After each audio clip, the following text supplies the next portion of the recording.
eu vou em Santos também, não vou à praia, não.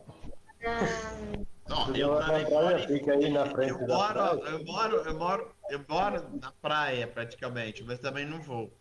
Inclusive hoje lá no condomínio estão fazendo uma votação para ver se abre ou não a piscina. Eu espero que abram, porque a piscina eu me animo. É, Mas você Mas, está em Vitória? não, hoje eu estou em Campinas. Ah, tá. Mas o feriado agora, da próxima semana, eu vou estar em Vitória. Sexta-feira eu estou indo e aí fico até terça. é que segunda-feira é o feriado nacional no Aqui o feriado vai até terça, né? Porque o aniversário de Brasil, né? Vitória é Tá na certo. terça. Bom, E pessoal, Santos já também. acabamos a Santos é live, viu? feriado na terça também. Aqui em Enfim. Vitória iria até a terça. Mas vamos lá. Bom dia, pessoal. Sejam bem-vindos aí.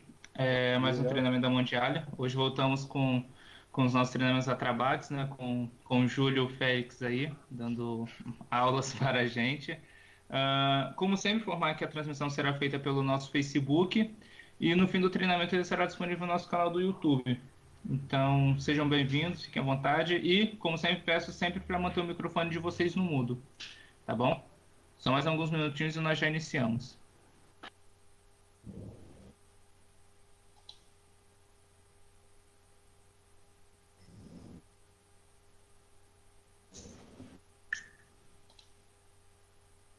Ô, Félix, Sim.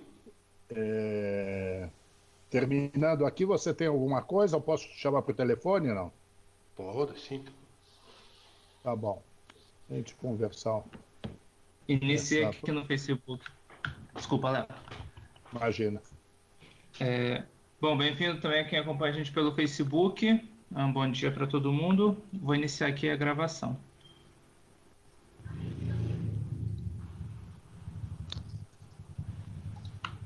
Prontinho.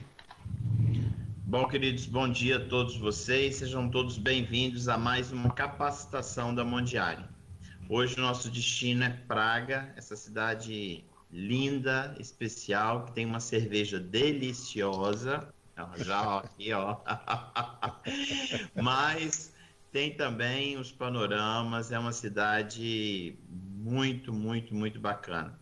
E eu tenho assim várias recordações de Praga e uma delas é um passeio que eu fiz pela primeira vez de Segway. Atropelei não sei quantas pessoas, carro, quase me matei, mas foi ótimo.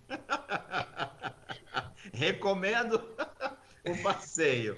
Mas enfim, tá conosco o Júlio, ele vai nos contar um pouquinho dessa cidade espetacular, que tem muito para mostrar, tem muito do que fazer, tem uma gastronomia super bacana, inclusive nos produtos nossos da Trabax a gente tem nos produtos com serviços adicionais, tem um almoço, eu estava falando da cerveja, com certeza a gente tem possibilidade de degustar isso. Nos acompanha o decano aí, ó, nosso, Léo Coutinho também, que está aqui. Enfim, eu não vou me delongar para que a gente possa aproveitar bastante a apresentação do Júlio. Eu não sei se o Félix quer falar alguma coisa antes ou já passo para o Júlio para ele seguir com a apresentação desse destino especial e que com certeza já está reaberto. Não sei se o Félix quer falar alguma coisa antes. Bom dia, Linho, bom dia, pessoal. Solamente dar um tchauzinho aqui desde a cidade de Toledo, tudo certo, esperando vocês, esperando sejam abertos os voos e o pessoal começaria já, tá? Somente lembrar duas coisas, uma que o produto do ano próximo, 21-22, já está inserido dentro do portal da Mondiale.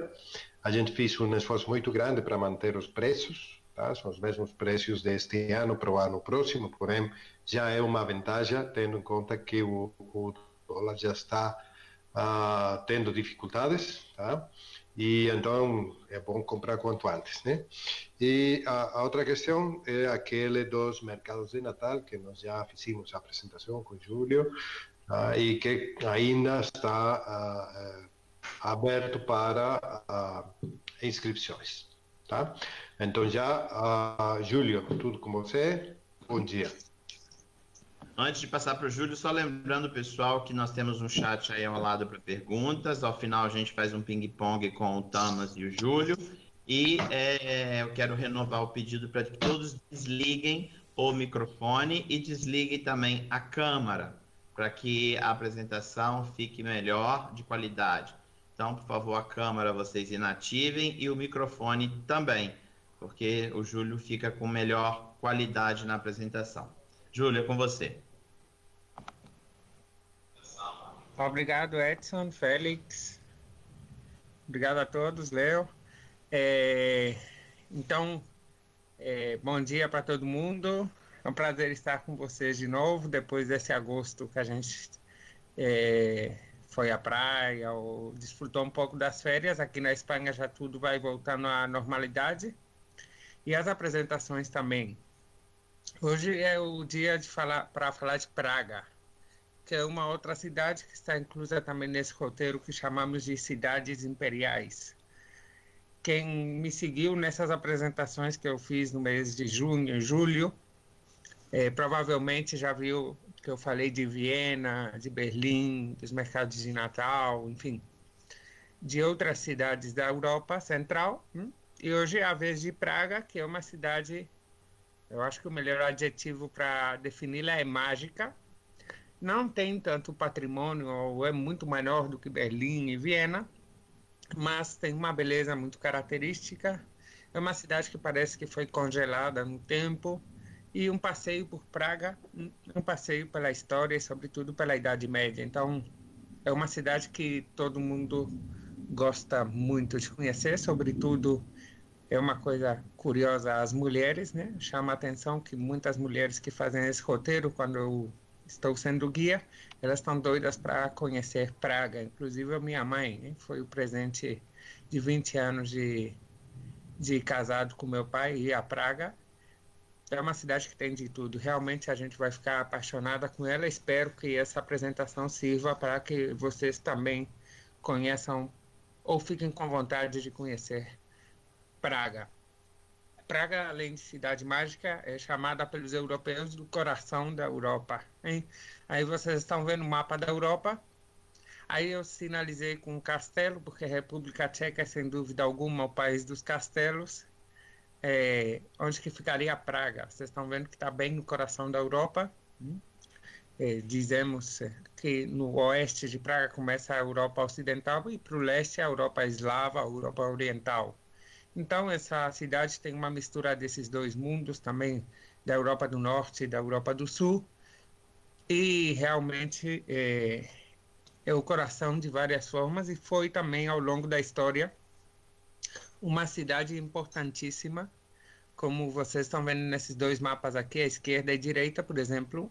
À esquerda vocês estão vendo qual era a extensão desse Sacro Império Romano Germânico. Já falei dele várias vezes, sobretudo em Viena, que eu falei dos Habsburgo, e como Viena, a partir do século XVI, virou a capital desse primeiro Império Alemão. Mas, para vocês repararem a quantidade de territórios, pequenos reinos, principados, ducados, que formavam esse Império Alemão, primeiro Império Alemão. O maior deles é esse que aparece em vermelho, que era o Reino de Boêmia. E a capital do Reino de Boêmia era a cidade de Praga, que, sobretudo, nos séculos XIII e XIV, era a capital desse primeiro Império Alemão por sua importância. Depois, na mapa da direita, eu decidi por qual era a Alemanha do Terceiro Império, o Império Nazista, hein? E vocês podem ver que Praga era também uma cidade que ficava bem no meio desse império do Adolf Hitler, e que teve muitíssima importância na história do século XX. Foi o primeiro território a ser conquistado pelos alemães, né? Antes do começo da Segunda Guerra Mundial, 1938. Então, Praga, apesar de eu ter dito que é uma cidade medieval, que parece congelada no tempo, nunca perdeu sua importância. Apesar disto, é uma cidade pequena, sobretudo para os brasileiros que têm cidades muito maiores, 1,5 milhão de habitantes. Não é uma cidade muito grande, eu acho que é a número 13 da Europa. E o centro histórico de Praga, apesar de ter tantíssimo patrimônio, monumentos, lugares interessantes do ponto de vista turístico, é um centro histórico bastante pequeno, como vocês estão vendo no mapa. No meio ficaria o rio Moldava, é um dos afluentes principais do rio Elba, um dos rios maiores da Europa. E para a esquerda desse rio, vocês estão vendo aí o bairro do Castelo de Praga, e o bairro de Malastrana. Eu estou indicando isso porque depois do passeio que eu vou fazer com vocês, é bom lembrar do mapa, né? Vamos atravessar essa ponte de Carlos, que aparece sinalizada nesse mapa, e chegaríamos à parte velha, a cidade velha, Stare Mesto, onde fica a Praça da Cidade Velha, o Relógio de Praga, o bairro judeu, a Igreja de São Cirilo, etc. Mas vocês vão perceber que é uma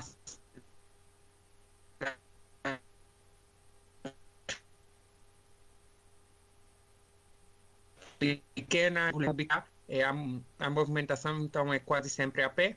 Nossos passeios por lá, nessas visitas que nós temos inclusas, também são a pé, porque Praga é uma cidade medieval, nunca foi pensada para andar de carro, muito menos de ônibus. Mas é realmente muito agradável o passeio pela cidade, né? A gente se sente realmente num conto de fadas.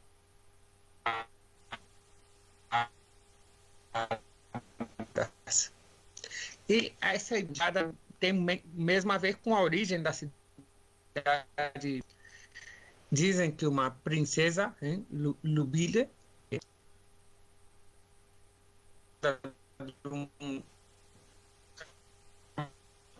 Júlio, construiu um grande castelo que ela tinha visto. Júlio, perdão, Oi? o som está cortando. Eu não sei se é a qualidade da internet ou se você está um pouco afastado. Se você puder repetir a última parte, porque está cortando o som. Agora você está me escutando? Sim, agora sim. Eu acho que é conexão também, Júlio. Qualquer coisa, desativa sua webcam, que sua conexão fica mais para sua voz. Que aí você não consome tanto sua banda. Segundo. Agora você está me ouvindo direito? Por enquanto? Por enquanto, sim.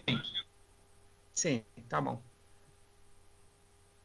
Aqui, qualquer coisa, você me avisa de novo, tá bom? Então, eu estava falando que a cidade, a lenda conta que uma princesa Ludile ficou apaixonada de um camponês e decidiu construir um castelo no topo de uma colina que ficava onde o rio Moldava fazia uma curva, como vocês viram no mapa. Praga fica bem aí, onde o rio faz uma curva, né? E então, no século IX, já sabemos mesmo que existe uma dinastia aí com o nome Premyslida, hein? Esse camponês do que a princesa ficou apaixonada, segundo a lenda, tinha o nome de Premisl. E sabemos que a história diz mesmo que a dinastia do século IX até o século XIII tinha o nome de Premyslida. Então, Praga é uma cidade onde a lenda se mistura com a história. E o primeiro monumento, primeiro vestígio arquitetônico que temos de Praga é mesmo esse castelo que ficava nessa colina onde a princesa decidiu se estabelecer e onde ela disse que um dia haveria uma cidade que seria a mais poderosa do mundo.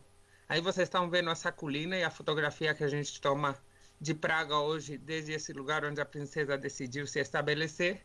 E dá para ver mesmo que aquilo acabou virando uma grandíssima cidade, que hoje já não, mas que no século XIV vai ser a cidade mais importante da Europa. Esse castelo que ela construiu, segundo a lenda, ainda existe hoje e não é só um dos mais antigos castelos que temos na Europa, mas também o maior castelo medieval, que é o Castelo de Praga, o maior castelo medieval da Europa. A gente chama ele de Rei dos Castelos.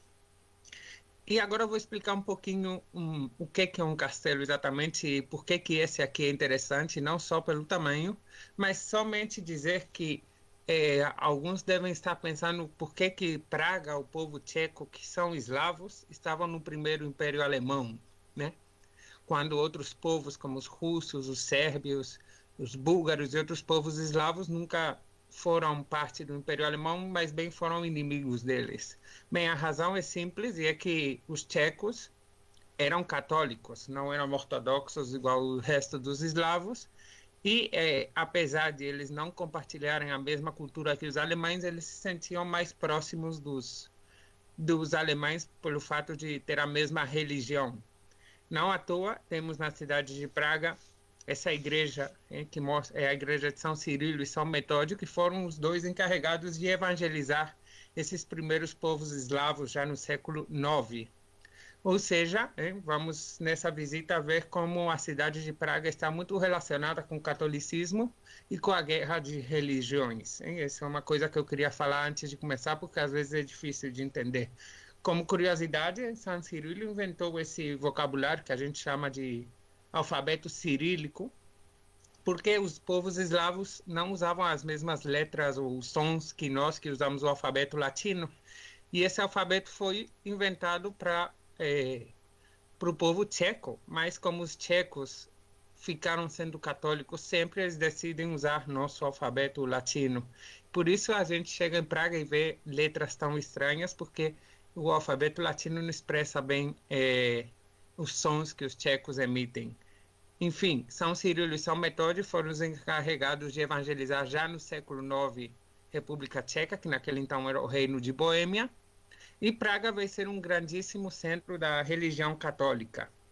É por isso que o castelo que a gente tem em Praga, esse que eu disse que é o maior castelo da época medieval que temos na Europa, que foi sede do primeiro Império Alemão perante 3 séculos, e que é imenso, porque um castelo não é simplesmente um edifício, isso é um palácio, não um edifício onde um rei mora, isso é um palácio. O castelo é uma pequena cidade que às vezes é fortaleza, palácio, catedral, onde moram alguns trabalhadores do rei, onde temos pequenas capelas e basílicas, enfim, onde o rei faz sua vida, né? Não é só o palácio.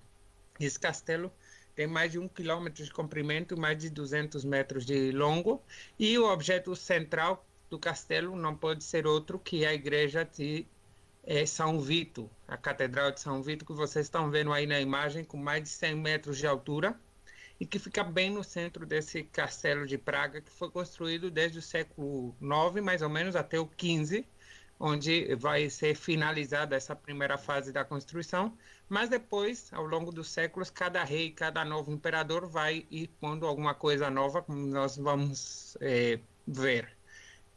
Normalmente a gente visita esse castelo, uma visita opcional à tarde, mas eu acho que é apropriado, já que foi a primeira coisa que foi construída na cidade de Praga, começar por aqui. Porque, entre outras coisas, dentro desse grandíssimo castelo, nós vamos encontrar, por exemplo, essa igreja de São Jorge, do século X. É uma das igrejas mais antigas e melhor conservadas que nós temos na Europa. Nessa visita opcional que a gente faz, a gente passa lá sem fazer fila. E vocês estão vendo que está em perfeito estado de conservação, estilo românico, apesar da fachada ser estilo barroco. E fica do lado de uma antiga igreja, a Igreja de Santa Maria, que é uma das primeiras igrejas católicas que conhecemos no centro da Europa, apesar de estar totalmente em ruínas hoje em dia. Mas a grande igreja que temos nesse castelo, como eu disse, é a Catedral de São Vito, mais de 100 metros de altura, estilo gótico tcheco, é chamado do estilo do alto gótico, sobretudo porque no século XIV o grande arquiteto Peter Parler e o rei Carlos IV, que vai virar imperador do Império Alemão, era rei de Boêmia e virou imperador, eles tinham grandes ideias e queriam levar tudo para o céu. Por isso que esse estilo é chamado do alto gótico, era como a exageração do gótico. E a igreja é o máximo representante, né, num estilo que vocês estão vendo a parte de trás, a parte da frente da igreja, a parte interior, que é cheio de luminosidade, que vai ser copiado pelos ingleses e, sobretudo, pelos povos do norte da Europa. Nessa catedral, entre outras coisas, temos as joias da coroa tcheca, da coroa de Boêmia, que, como curiosidade, elas sempre estão guardadas num lugar segredo dentro da catedral, e só são mostradas ao público em ocasiões muito, muito especiais. Às vezes demora até 15 anos para ter uma semana onde o público pode vê-las. A última vez foi com motivo dos tchecos terem eleito um novo presidente da República. Temos também esse Golden Gate, essa porta de ouro que comunica ao Palácio Real, onde o rei morava, e essa catedral onde ele rezava, que é uma espécie de panteão nacional. Estão enterrados nessa catedral os principais reis de Boêmia. Enfim, é realmente uma coisa impressionante, muito além do patrimônio que podemos ver dentro e fora da catedral. Chegar lá e encontrar algo assim no topo da cidade de Praga, com essas vistas, essa panorâmica maravilhosa. Mas o Castelo de Praga ainda esconde muitíssimas lendas, mistérios, como cidade mágica que é.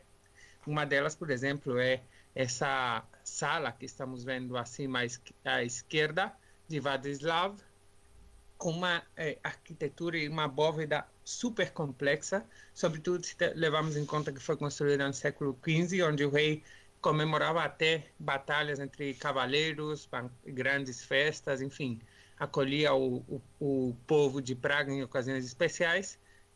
Vocês estão vendo, a arquitetura é bastante difícil fazer uma bóveda assim, sem pôr nenhuma só coluna em meio. E é uma das maravilhas que temos em Praga. Temos também a lenda do fantasma do castelo, que dizem que está engaiolado já nessa jaula que vocês estão vendo no centro.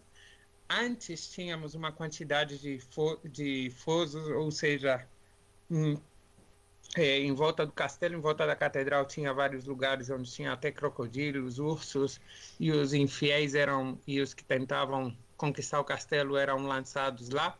Hoje em dia, depois do século XVIII, a imperatriz Maria Teresa de Áustria, após conquistar o reino de Boêmia, tampou isso e o fez virar vários palácios de estilo barroco, que temos em volta do castelo. Temos o Palácio Real entre eles, onde mora o presidente da República Tcheca hoje em dia, porque já não é mais reino desde o século XX. Temos também esse grande pátio que nos dá a bem-vinda ao Castelo de Praga, o Pátio dos Titãs, esses gigantes gregos que estão vigilando as entradas do castelo.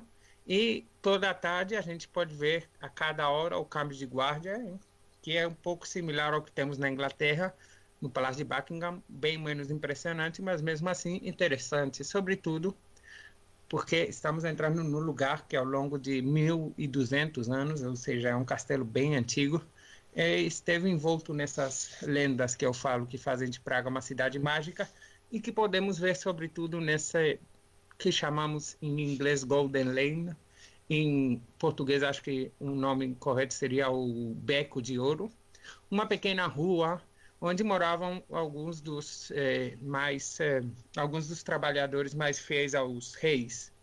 Foi construído por esse grande rei de Boêmia, imperador do Império Alemão, Carlos IV, no século XIV, vamos falar muito dele, e lá moravam, entre outros, orfebres, pessoas que faziam joias para a rainha, escribanos reais que escreviam a história do Reino de Boêmia, e dizem que até alquimistas que ao longo dos séculos procuravam como encontrar a pedra filosofal que garantia a imortalidade e como ter um material que fosse capaz de converter o chumbo, sobretudo o chumbo, mas qualquer material, em ouro. Já sabemos que os alquimistas não conseguiram, mas sabemos também que a bioquímica hoje está muito perto de fazer isso, né? Añadindo um neutrônio no átomo de chumbo, você tem um átomo de ouro, enfim. Nesse beco dourado, a gente tem um monte de casinhas, como vocês estão vendo na foto embaixo à direita, que nos dão esse aspecto de vilarejo de conto.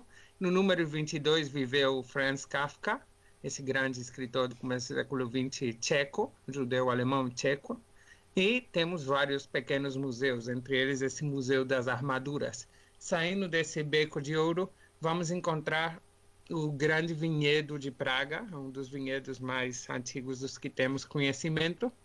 Se produz ainda hoje esse vinho especial da cidade e temos uma visão panorâmica impressionante de Praga.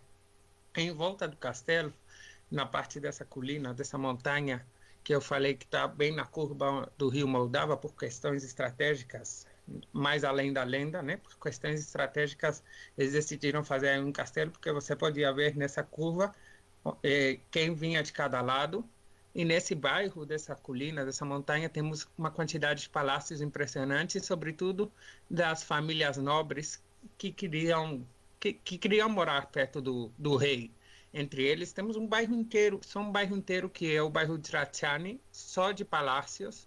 E um passeio por lá é uma coisa impressionante, uma riqueza que em poucas cidades você encontra algo similar, semelhante. Você tem, por exemplo, o Palácio Schwarzenberg aí em cima à esquerda, o Palácio Cherniv em cima à direita, a Basílica de Loreto, nessa ideia de que Praga é uma cidade bem religiosa, bem católica.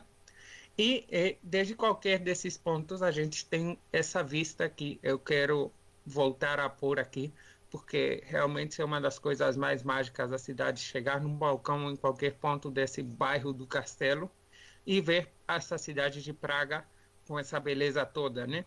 Nessa visão mesmo, vocês entendem bem por que o castelo foi construído nesse lugar, porque você podia ver tudo ao redor, vários quilômetros ao redor, então era muito difícil essa cidade ser conquistada. Na parte de cima, eu disse que são todos esses palácios, esse bairro do castelo. Na parte de baixo do castelo, é claro que iam viver as pessoas menos adinheiradas, com menos dinheiro. Aqui era o lugar onde vivia a grande minoria alemã, porque sempre houve muitos alemães morando na República Tcheca até o fim da Segunda Guerra Mundial. Mas ao longo da história eles vão se enriquecendo, né? Sobretudo os comerciantes, e nasce aqui um bairro que é o bairro de Malá Strana, que quer dizer cidade pequena, bem nos pés do castelo. Esse bairro, além de a gente encontrá-lo, por exemplo, nos contos de Pablo Neruda e Jean Neruda,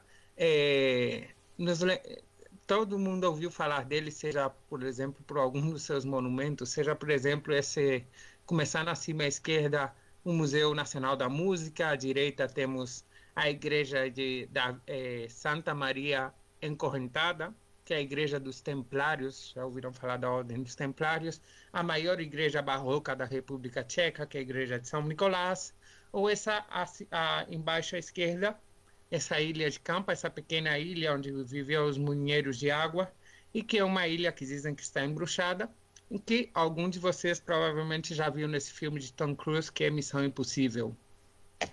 O bairro está cheio de curiosidades, o bairro de Malá Strana, porque foi o bairro hippie, sobretudo a partir da década de 60.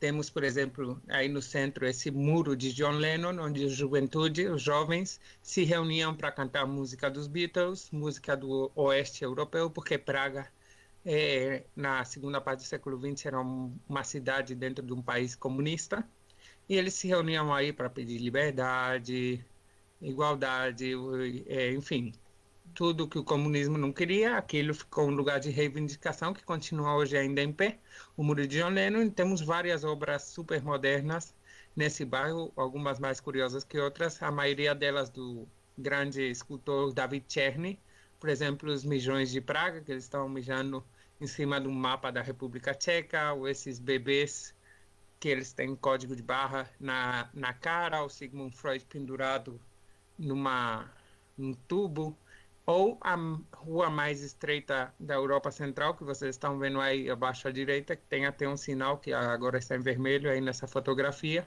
porque não é possível descer se os outros estão subindo, hein? Uma rua que precisa de sinal, porque senão ninguém cabe por aí. É um bairro cheio de curiosidades, histórias, lendas. É o bairro de Malá Strana, mas também um bairro profundamente vinculado à religião. Nele encontramos uma das figuras da Igreja Católica mais milagrosas, né? Desde foi feito o Menino Jesus de Praga no ano 1555, no século XVII, foi entregue às Carmelitas Descalças por uma família espanhola, para as Carmelitas Descalças que viviam nesta igreja de Santa Maria da Vitória, na cidade de Praga. E desde então, dizem que essa pequena figurinha de meio metro de alto fez vários milagres, entre eles a evangelização da ilha de Filipinas, a vitória dos irlandeses que eram católicos sobre os ingleses, e muitos outros milagres que fazem que ainda hoje esse Menino Jesus de Praga, além de receber inúmeros trajes, vestidos que estão guardados na igreja, e tem um grande museu dos vestidos do menino. Ainda hoje é um grande centro de peregrinação e nós temos essa visita inclusa no nosso roteiro, porque no Brasil, minha avó, minha mãe, por exemplo, são muito crentes no Menino Jesus de Praga, que a gente pode observar nessa igreja, nesse bairro de Malá que, por outro, é um bairro que, como eu digo, é relacionado com a luta contra o comunismo, super moderno, com essas coisas de David Czerny, e uma das outras características é que cada casa, cada fachada tem sua própria cor, seu próprio estilo, há bastante liberdade, uma liberdade arquitetônica que não vamos encontrar no outro bairro de Praga, do outro lado do Rio, e por isso temos essa imagem aí, né, que é bastante bonita, né? É um bairro cheio de embaixadas, onde fica por exemplo, um dos hotéis de maior luxo do mundo, que é o Hotel Mandarim. E, enfim, é um bairro bastante divertido à noite também, como vou contar um pouquinho depois. Mas, enfim, depois de fazer um passeio pelo bairro de Malastrana, a gente vai chegar nessa torre aí que vocês estão vendo nessa fotografia, e é uma das torres de entrada à ponte de Carlos, que atravessa, como eu disse antes, o rio Moldava, bem onde ele faz a curva. É uma ponte feita em pedra, no ano 1357, que é considerada a ponte mais bela do país, uma das mais belas da Europa, e que é o principal atrativo turístico da cidade de Praga, seja porque desde a ponte a gente tem essa imagem maravilhosa da cidade, ou seja, pela beleza do rio desde a ponte, ou por sua arquitetura mesmo, com essas mais de 30 estátuas que representam, sobretudo, santos, que têm alguma relação da cidade, pelo ambiente que tem na ponte, sempre tem música, povo vendendo souvenirs típicos da cidade, instrumentos musicais, fazendo farra, enfim, sempre há muita movimentação na ponte. O Edson está lá com o Segway atropelando pessoas também.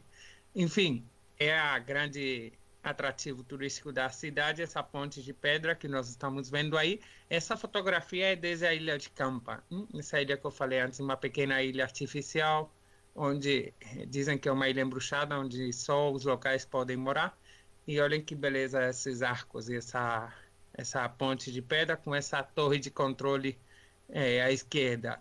A estátua mais popular de todas é de São João Nepomuceno, que é um santo que, segundo a tradição católica, é o santo protetor da confissão, porque ele preferiu ser assassinado, sendo jogado desde a ponte até o rio Moldava, porque não quis confessar o que a esposa do rei tinha contado a ele, né? O segredo de confissão.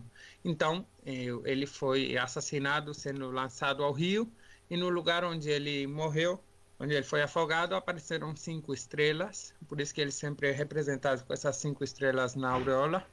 E, como vocês estão vendo aí embaixo à direita, embaixo dele sempre tem a figura do cachorro, que a gente tem que esfregar a mão nele para voltar na cidade de Praga. Não sei se isso vai ser muito mais possível com o coronavírus, mas que saibam que a gente tem que ir sempre nesse ponto para desfrutar do pôr do sol, ou simplesmente para admirar o castelo lá em cima, ou a cidade de Praga inteira, ou a música da ponte, mas de um jeito ou de outro temos que ir se um dia queremos voltar à cidade de Praga.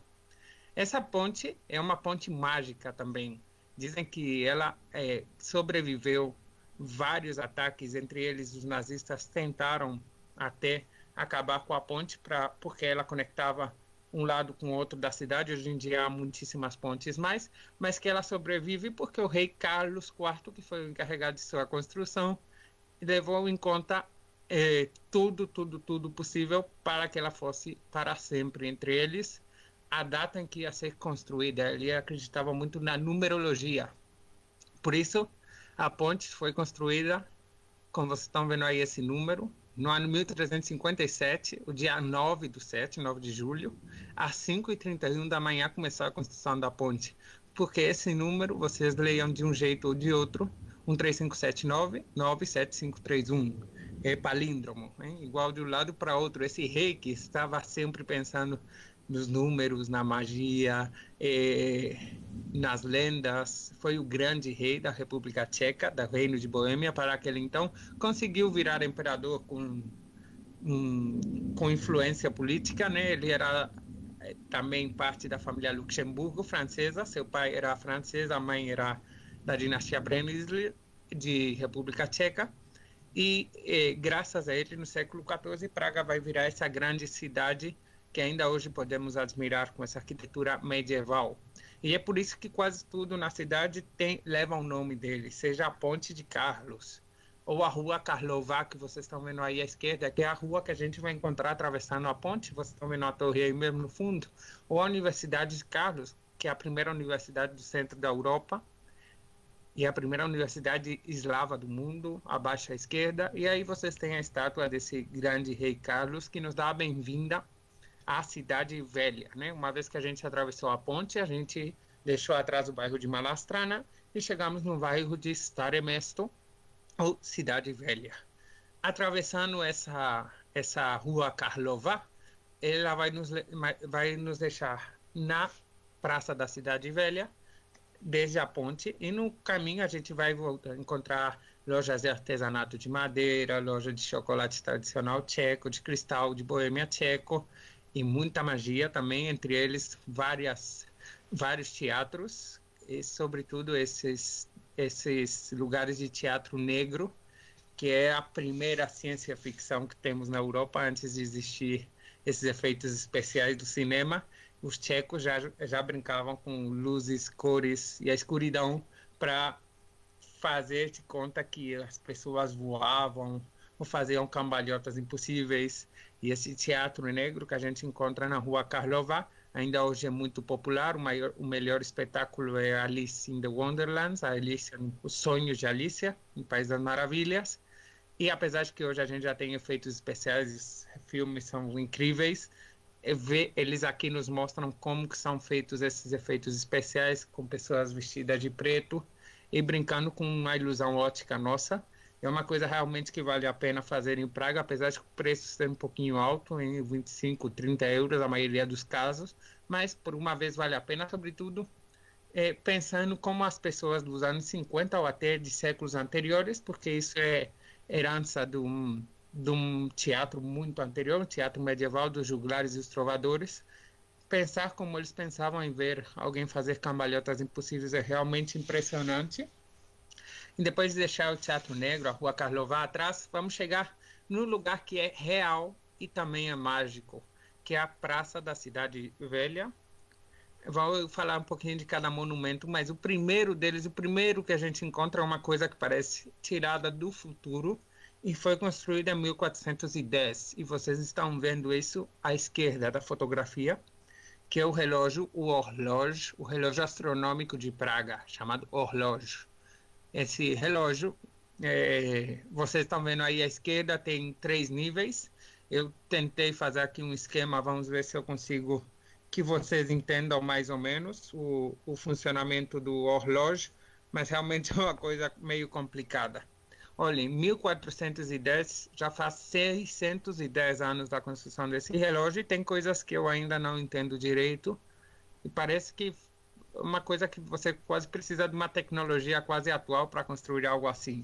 Olha, no nível do centro que eu decidi ampliar aí, a gente tem esse relógio que é como se fosse o que a gente usa no dia a dia, mas em lugar de ter 12 porções para indicar as 12 horas, tem 24, até aí tudo normal, né? Vocês estão vendo aí, por exemplo, os números ao redor, e temos os números também escritos, desculpem, na ordem da República Tcheca, porque antes eles consideravam que o dia acabava no pôr do sol e o novo dia começava nessa noite. No interior temos esse círculo azul que representa a Terra, porque o relógio foi construído numa época que a gente achava que a Terra era o centro do universo. E vocês estão vendo, por exemplo, na parte inferior, número 7, número 6, uma área escura, hein? Quando a mão do relógio está nessa área, quer dizer que é de noite.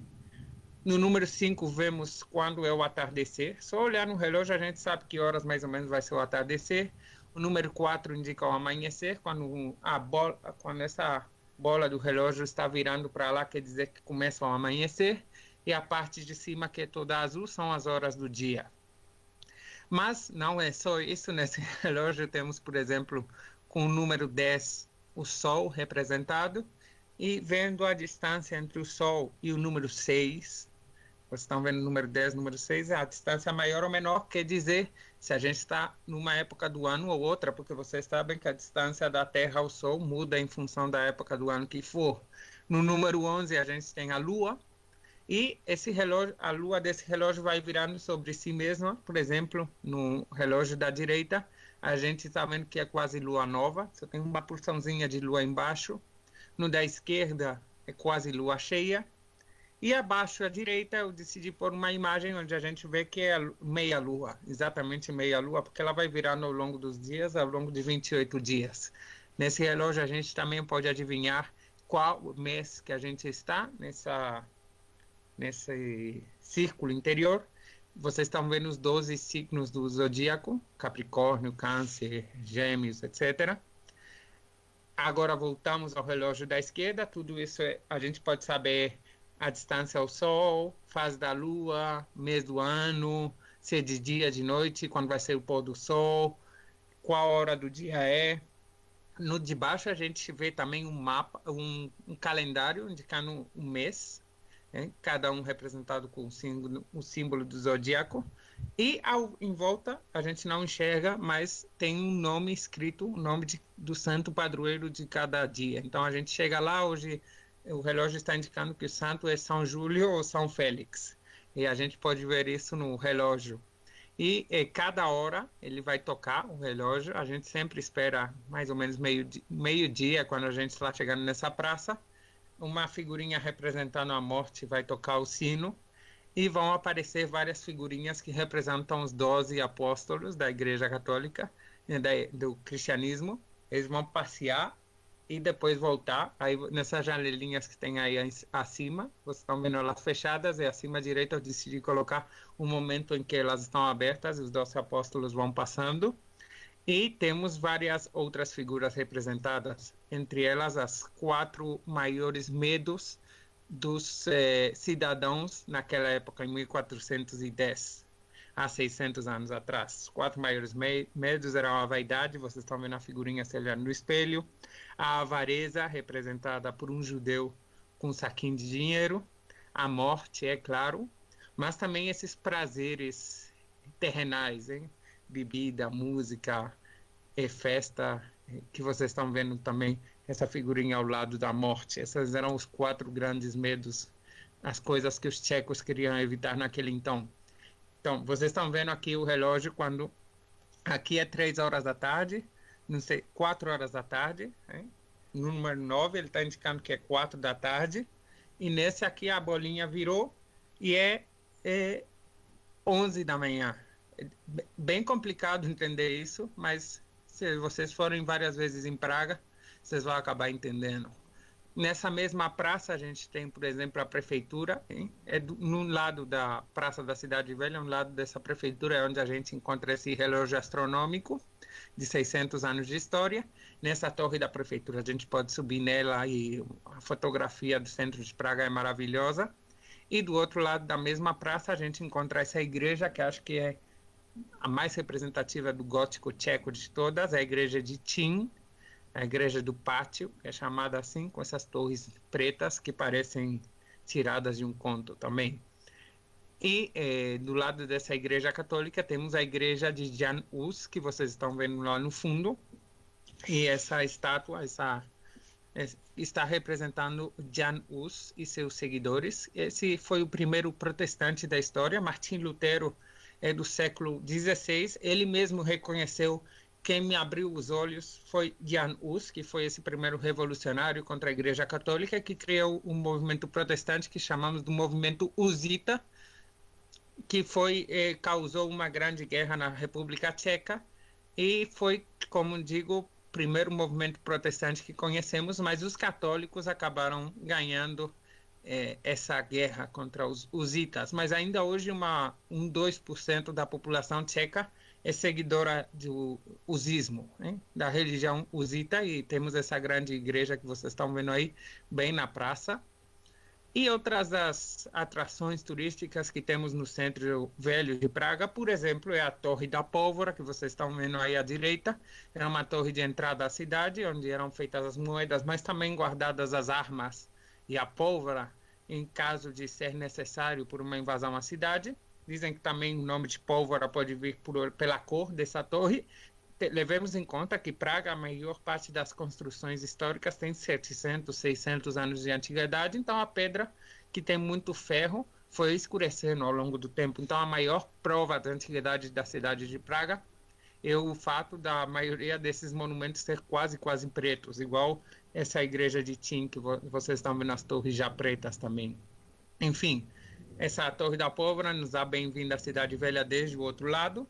Eu já disse, a Ponte de Carlos com essa outra torre, esses são os dois extremos, e não levam mais de 20 minutos passear de uma torre até a outra e conhecer o centro inteiro da cidade de Praga. Dá para ver que é uma cidade que a gente pode andar, conhecer a pé ou em Segway, praticamente toda. Temos vários teatros que nos dão prova de que Praga realmente é uma cidade com muitíssimo movimento cultural ao longo da história. Entre eles o Teatro Nacional, aí embaixo, o Teatro Estatal, o Teatro da Cidade, desculpem, em cima esse teatro branco e verde, que não é muito grande, mas é importantíssimo porque nele vai ser a estreia dessa grande obra de Mozart, que Mozart morou na cidade de Praga, essa obra que é o Don Giovanni. E a gente tem aí fora essa figura do Encomendador, que é o fantasma da ópera, em comemoração dessa obra de Mozart. Em Don Giovanni, vai ser a estreia foi aqui, ou seja, Mozart trabalhava para o teatro na época que ele fez suas grandes composições. Dentro da Cidade Velha temos também o Narodny Museum, um museu nacional, um dos maiores museus da Europa, onde temos salas e salas e salas repletas de arte, história, pinturas representativas da cultura e do povo tcheco. Aí vocês têm a parte de fora, e a Praça de Venceslau, que na verdade é a grande avenida de Praga, a Praça de Venceslau, que é a fronteira também entre a Cidade Velha e a Cidade Nova.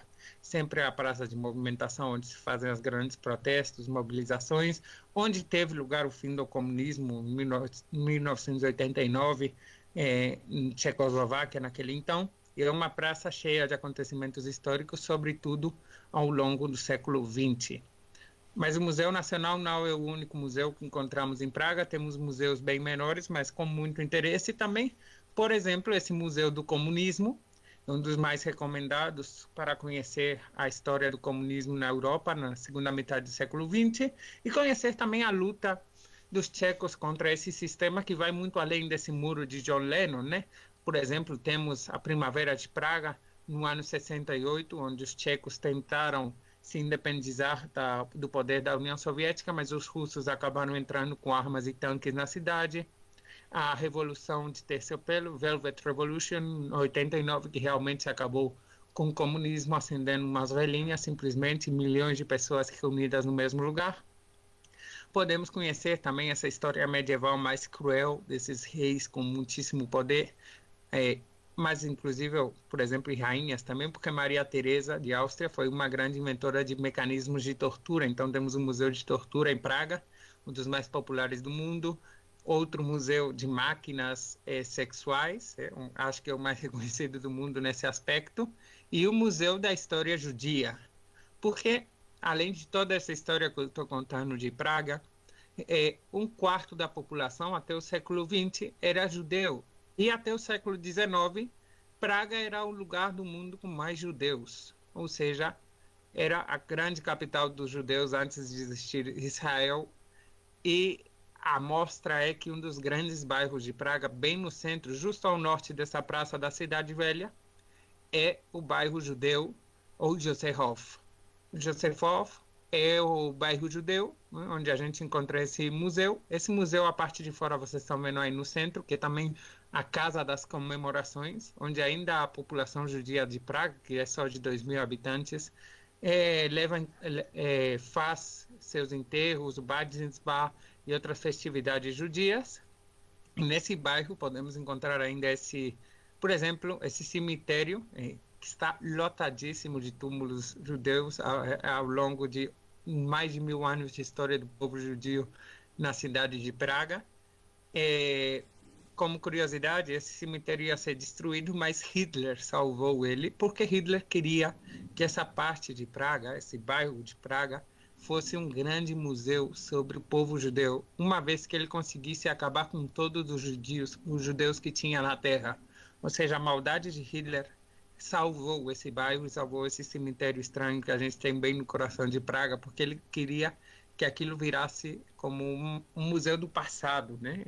A falar de um povo que já não existia mais. Mas, graças a Deus, não foi assim. Hitler acabou perdendo a guerra, muitos judeus foram salvos. Um dos mais populares judeus que esse bairro nos deu é Franz Kafka, o autor da Metamorfose. E nesse bairro a gente pode ver sua casa, visitar a casa onde ele nasceu, ver essa estátua onde está representada a Metamorfose de Kafka. E muitas outras amostras do poder e da riqueza desse bairro, que é o mais caro de Praga. Por exemplo, aí vocês estão vendo a Avenida de Paris, que são os Campos Elíseos de Praga, o Ponte Tchechov, a Ponte Tchechov, que depois da de Carlos é a mais popular da cidade, o Museu da Alquimia, aí acima à direita, que nos conta essa história dessas pessoas que procuravam a imortalidade, o Rudolfinum, que é a grande sala de concerto de Praga, ou até mesmo a Galeria Nacional de Santa Inês, onde a gente vê arte medieval da cidade. Tudo fica no bairro judeu, dando uma amostra de que o povo judeu eram comerciantes e ganhavam bastante dinheiro. E como Praga, eu disse que foi até o século XX a cidade com mais judeus do mundo, temos uma quantidade impressionante de sinagogas. A mais popular delas é essa sinagoga espanhola. Abaixo à direita e abaixo à esquerda você tem uma fotografia dentro e fora dela, porque quando os judeus espanhóis vão ser expulsos no fim do século XV, muitos deles vão morar aqui porque havia uma certa liberdade religiosa e uma boa relação com os reis, que sempre estavam precisando de empréstimos para fazer mais castelos e mais palácios. Então, temos como curiosidade, uma população que ainda fala uma língua parecida, uma pequena população que fala safaradi, que é muito parecido com o espanhol, com o português. Temos várias outras sinagogas, por exemplo, a sinagoga de Jerusalém, ou a velha sinagoga, acima à direita, a sinagoga mais antiga que temos na Europa. Dizem que nessa sinagoga está escondido um golem, que é uma figurinha semi-humana que protege aos judeus de Praga. E a gente vai ver uma amostra de como eles são bem protegidos mesmo, 2 amostras. Uma delas é esse filme que eu recomendo muito, Operação Antropoide. Esse homem aqui, que é o arquiteto do Holocausto, Heydrich, ele foi nomeado pelo Hitler para ser rei de Boêmia, ou seja, protetor de Boêmia, esse chamado de açougueiro de Praga por sua especial crueldade. No momento em que ele tentou destruir o bairro judeu de Praga, e ele tentou colocar a coroa do reino de Boêmia, uma maldição, dizem que essa maldição do golem judeu acabou com a vida dele. Sabemos que, na verdade, quem acabou com a vida dele foi o governo tcheco no exterior, que organizou um atentado contra seu carro e ele foi vítima desse acidente. Como vingança pela morte do Heydrich, que era sua mão direita, Hitler vai mandar matar 10.000 tchecos da cidade de Lidice. Lidice é um vilarejo que vai desaparecer como vingança contra o povo tcheco.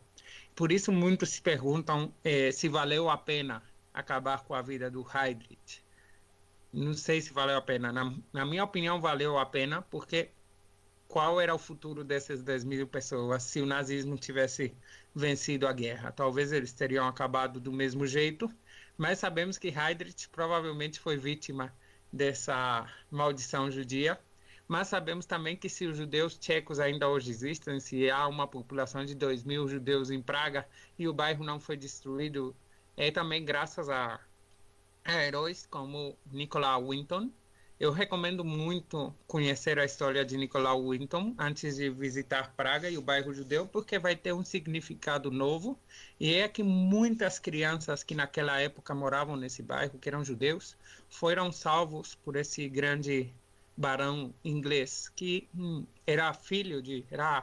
uma parte da família dele era judia alemã, e ele estava de férias em República Tcheca no 38, quando a Alemanha vai invadir a República Tcheca, e ele decidiu criar um orfanato onde ele ia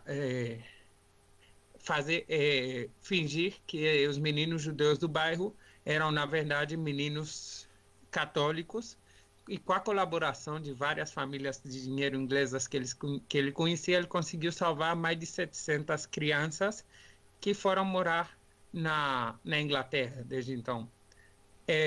Muitas dessas voltaram depois da Segunda Guerra Mundial, outras ficaram na Inglaterra. O caso é que ninguém nunca mais soube da história de Nicolau Winton, o que ele tinha feito, lutado, arriscado para conseguir salvar essas crianças, conseguindo famílias acolhidas na Inglaterra.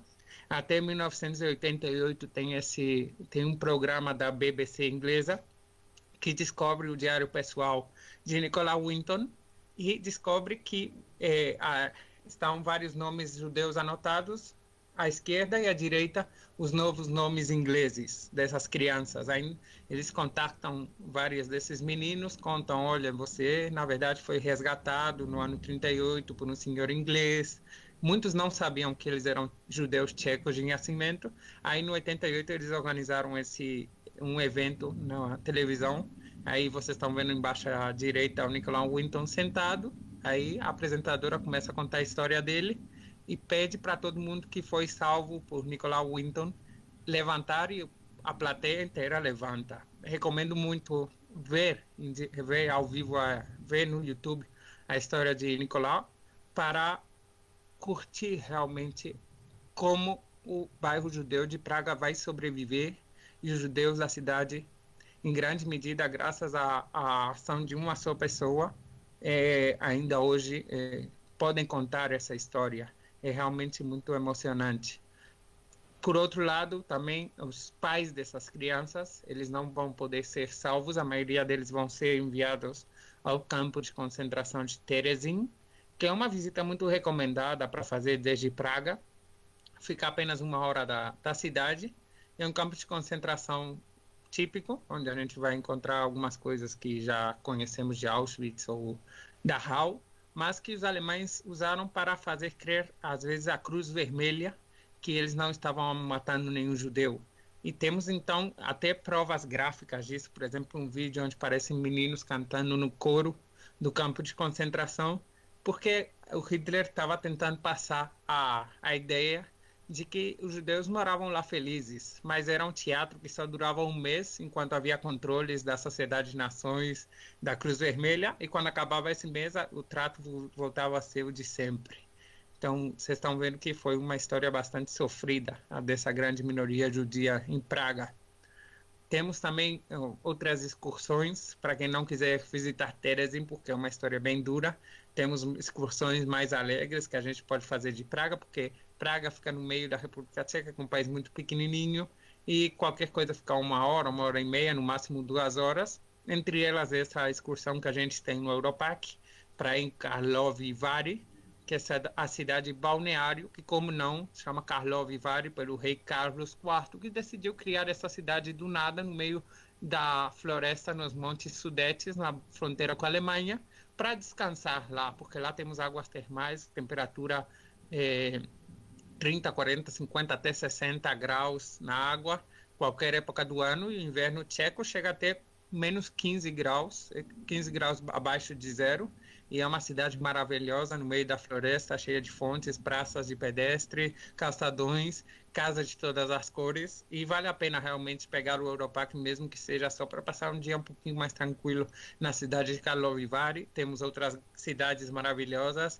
ao redor de Praga, por exemplo, a cidade de Český Krumlov, 1 hora ao sul de Praga, é uma cidade onde o rio faz quase a forma do número 8, e no meio temos essa cidade medieval, como curiosidade, além dessa beleza que a gente pode ver desde a montanha fora de Český Krumlov, que é essa panorâmica aí, no castelo da cidade a gente ainda tem ursos, ou seja, é melhor levar cuidado, porque se a gente cair no fosso, a gente vai encontrar esses ursos aí. E ao longo do país inteiro, em Praga, a gente pode pegar várias excursões para conhecer todos esses castelos do país dos castelos, a cada um mais impressionantes, uns no meio de uma ilha, outros no topo da montanha, cada um com sua particularidade, a maioria medievais, nenhum tão grande como o de Praga, mas muitos ainda conservam sua arquitetura medieval há 1.200 anos atrás. Alguns foram construídos e nada mudou desde então, que isso é uma coisa diferente, porque o Castelo de Praga mudou sim. Mas para quem não quiser sair de Praga, a gente pode visitar um castelo mais original, menos transformado. A só 3 quilômetros ao sul do Castelo de Praga temos a fortaleza de Vyšehrad. Hrad, que é um nome que a gente vai encontrar em toda a República Tcheca, quer dizer castelo. Aí a gente pode fazer um passeio de barco e chegar em Vyšehrad em apenas 3 quilômetros, ou a pé, o dia que a gente quiser caminhar mais, ou de bondinho, de metrô, porque Praga é uma cidade onde as comunicações são muito fáceis e bastante baratas. Aí à direita vocês estão vendo um mapa do metrô, por exemplo, a linha que a gente vai usar sempre é a verde. Nosso hotel, que é o Hotel Don Giovanni, em honra a essa obra que o Mozart escreveu na cidade de Praga, que vocês estão vendo abaixo à esquerda, esse hotel aí fica nessa linha verde à direita de tudo, que chama Flora. Flora. E 4 estações, a gente chega no centro de Praga. 4 estações de metrô, só há 3 linhas de metrô, cada uma tem uma cor, mesmo que o tcheco for um idioma muito difícil. O sistema para movimentar é muito simples e sempre podemos ir caminhando a qualquer lugar. Além disso, o metrô e o bonde usam o mesmo ticket, que vale para meia hora e custa ao redor de $1. Ou seja, é bastante barato.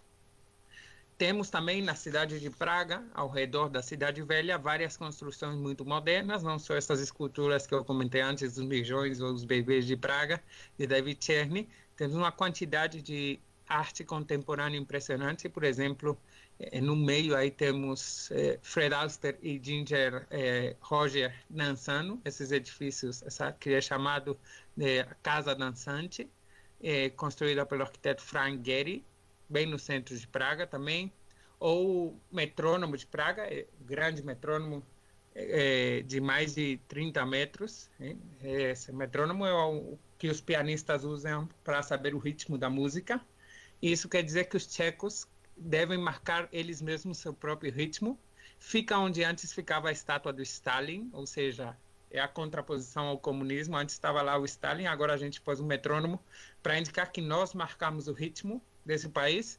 Ou a Torre Petrin, que vocês estão vendo à esquerda, que é uma réplica de só 69 metros de alto da Torre Eiffel, mas fica no topo de uma montanha de 250 metros, ou seja, no total, se a gente observar a torre desde o Rio, vai ter a mesma altura que a Torre Eiffel. Em qualquer um desses pontos, desses 3 pontos, ou qualquer outra das torres que ficam em volta da cidade velha, a gente vai poder admirar o que eu mais gosto da cidade de Praga, porque apesar de todos esses monumentos, toda essa história, fazer um passeio nas praças, ver tudo isso impressionante, o que eu mais gosto de Praga é ver Praga desde cima, porque as imagens são impactantes, hein? Não me canso de pôr essas panorâmicas especiais. Por exemplo, essa aqui é desde o Castelo de Praga, que a gente vê a Ponte de Carlos aí, meio Rio Moldava, desse lado aqui o bairro de Malastrana, do lado de lá o bairro da Cidade Velha. Ou desde esse metrônomo a gente pode observar toda essa coleção de pontes, não só a Ponte de Carlos, que está em segundo lugar, mas todas as outras que atravessam o rio. E para quem não ficar convencido com a beleza da cidade, talvez, se souberem que essa é a cidade de Mozart, onde ele morou bastante tempo, ou a cidade de Franz Kafka, ou outros intelectuais como Milan Kundera, ou o diretor de cinema que, de fato, gravou o filme de Amadeus, Milos Forman, ou de a primeira secretária de Estado mulher dos Estados Unidos, com Bill Clinton, que foi Madeleine Albright, que de fato era judia e era de Praga, ou a segunda mulher, primeira ou segunda mulher, não sei, ele teve várias, de Donald Trump, Ivana Trump, também era daqui, Sigmund Freud era tcheco de nascimento, apesar de morar a vida toda em Viena. E o grande intelectual da segunda parte do século XX, Václav Havel, grande herói nacional tcheco, grande escritor cujas obras foram proibidas na Europa comunista, que foi virar o primeiro presidente de Tchecoslováquia e depois da República Tcheca, a partir da divisão entre Tcheca e Eslováquia em 1993. Vocês estão vendo o Václav Havel, que morreu recentemente abaixo à esquerda. Então, Praga é também uma cidade de grandes personagens, uma gastronomia, como Edson disse, especial, apesar de a comida não ser, na minha opinião, a melhor, sobretudo se compararmos com Budapeste, Berlim ou Viena. Temos o queijo frito, o schnitzel, que também encontramos em Viena, essa é a milanesa, que chamamos no Brasil, carne de porco de várias formas, cozinhada, como mostra de que eles são bons cristãos, como eu já falei no roteiro de mercados de Natal, porque só os cristãos comem carne de porco em público. Temos vários pratos feitos com dumplings de pão, que vocês estão vendo aí, essas bolinhas de pão, e carne com diferentes salsas de cogumelos, hein? Molhos de cogumelo, eles amam cogumelo, e o goulash também embaixo à direita, que é a comida típica dessa região e da Hungria. Mas, sobretudo, o que é muito bom na República Tcheca, na cidade de Praga, é a cerveja, que além de ser boa, e há muitas delas serem artesanais, é bem barata. Em alguns bares e algumas tabernas chega a ser mais barata, inclusive, que a água, hein? Temos várias marcas tchecas representativas, Gambrinos, Pilsner Urquell, Kozel, ou até mesmo a Budweiser americana, que foi feita por primeira vez na cidade de Budějovice, por isso o nome Budweiser, e é tcheca de origem, ou essa cerveja escura que é a cerveja mais antiga do centro da Europa. Desde o século XV, a taberna O Fleco faz essa cerveja sem mudar nenhum pingo a receita original. E para quem não gostar de cerveja, o melhor que vocês podem fazer é um passeio de barco pelo rio Moldava, para curtir esse vinho branco feito com o vinhedo do Castelo de Praga que eu mostrei antes. Mas na hora de fazer tintim, muito importante, hein? Porque a primeira vez que eu fui lá, eu não sabia e eu parecia super mal educado com meus amigos tchecos, porque eu nunca olho para o olho do outro quando eu estou fazendo tintim. Aqui é super necessário e senão é uma falta de educação gigantesca. E a gente pode curtir essa cerveja, essa gastronomia, nos restaurantes muito especiais em Praga. Temos restaurantes do século XIV e XV, hein? Não à toa, claro, uma cidade tão antiga e que ainda conserva seu patrimônio. Está cheia de caves, grotas, tabernas, cavernas, onde podemos curtir dessa gastronomia. A mais antiga delas, abaixo à direita, a O Fleco, dessa cerveja escura do ano 1499. Não muito mudou desde então. Temos outras tabernas, como acima à direita, onde a gente costuma ir almoçar, com esses ursos e essas peles de animais por tudo quanto é lugar, que eram uma taberna onde os antigos templários iam comer. Então é, como eu disse, um passeio pela história até na hora que a gente está almoçando. Mas a comida típica que eu recomendo a todo mundo é esse doce, quando estamos em Praga, que é o trudlo. É uma massa tipo pão, tipo churro espanhol, feita com canela e açúcar, e que a gente costuma pôr chantilly ou sorvete, e que está em todos os lugares de Praga, mesmo que não seja Natal, porque todo mundo quer experimentar. E é que o Natal tcheco, como vocês talvez lembrem quando eu fiz aquela outra apresentação, é uma coisa muito mágica, muito especial. A cidade em dezembro e janeiro costuma estar sempre nevada, e temos um grande mercadinho de Natal. Entre outras coisas, temos essa árvore das 100.000 lâmpadas, a grande árvore de mais de 20 metros que temos no centro de Praga, com mais de 100.000, dizem, 100.000 lâmpadas, pequenas lâmpadas. No bairro, na Praça da Cidade Velha, temos a ponte de observação, onde podemos entrar gratuitamente para fazer uma foto belíssima da praça. Sempre tem um ambiente de Natal impressionante, meninos cantando na rua, animais típicos do presépio, entre eles esse burrinho. Ou, cada Natal, como eu já tinha explicado, o protagonista do Natal de Praga vai ser uma figurinha diferente. Às vezes são os Reis Magos, outro ano foi o Arcanjo São Gabriel, ano passado foram os Anjos de Natal. Esse ano a gente tem que esperar em novembro para saber qual vai ser o protagonista do mercado de Natal de Praga. E, como não, Praga é a cidade ideal para comprar alguns souvenirs ou alguns presentes que podemos dar de Natal, entre eles o cristal de Boêmia, feito não só com cristal, mas também com chumbo, que nos dá esse brilho especial, essa fininho cristal, ou essas granatas, essas pedras preciosas que encontramos, a maior parte das que se produzem no mundo aqui na República Tcheca, ou essas marionetes e figurinhas de madeira. E só para dizer, a torta de ameixa, que é também um doce muito típico tcheco, mais além do trudlo. Então, espero que vocês tenham encontrado razões suficientes para viajar à República Tcheca, conhecer a cidade de Praga e dizer que é um dos países menos afetados pelo coronavírus. E acho que talvez cedo, tomara, a gente possa viajar lá com a segurança de estar saudáveis. Enfim, muito obrigado. E vou dar a palavra já para o Léo, para o Edson. Júlio, só aproveitando, desculpa, Léo, só tivemos 2 questionamentos, aí vai ser bem rapidinho. A Isa Marota, desculpa, perguntou se a Ponte Negra também não é chamada de Torre de Pólvora. E só uma declaração aqui, também da Isa, que ela achou interessante saber o alto consumo de carne de porco, já que os judeus não comem normalmente carne de porco. Foram só essas duas, uma dúvida e essa observação, e no mais está tudo... Ok. A Torre da Pólvora é uma das torres de entrada à cidade de Praga, à cidade velha de Praga, porque antes, em volta da cidade velha, tinha uma muralha e 2 portas principais de entrada. Uma era a Torre da Pólvora e a outra era a Torre da Ponte. São 2 torres diferentes, mas muito semelhantes, porque eram o mesmo tipo, a mesma arquitetura, né? Eram torres de controle dentro de uma muralha.